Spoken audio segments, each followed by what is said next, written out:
ki, bugün Azərbaycan dünyada sayı o kadar da çok olmayan müstəqil siyasət apara biləcək ölkədir. İqtisadi inkişaf təbii ki olmalıydı. Çünki bizə heç kim kömək eləmirdi. Bugün də heç kim kömək eləmir və buna ehtiyac da duymuruq. Ona görə öz gücümüzə əsaslanaraq iqtisadi imkanlar yaratmalıydıq. Bir maliyyə imkanlarımız olsun. Güclü ordu yaratmalıydıq. Bunu da etdik. Ordumuzu təchiz etməliydik. Onu da etdik. Ordumuzun döyüş qabiliyyətini artırmaq üçün müntəzəm işlər gedirdi. Və əlbəttə ki, gənc nəslin yetişdirilməsi.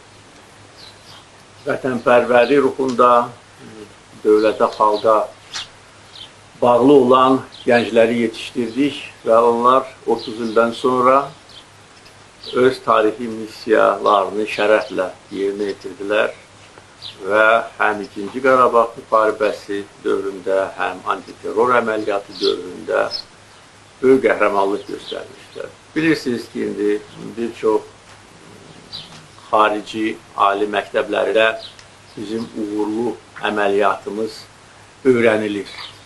Dünyada müharibələr kifayət qədər geniş vüsət alır.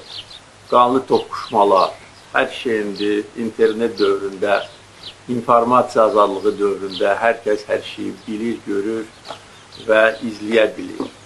Və görürük ki, heç də hər bir ölkə öz maraqlarını, ədalətli maraqlarını özü təmin edə bilmir.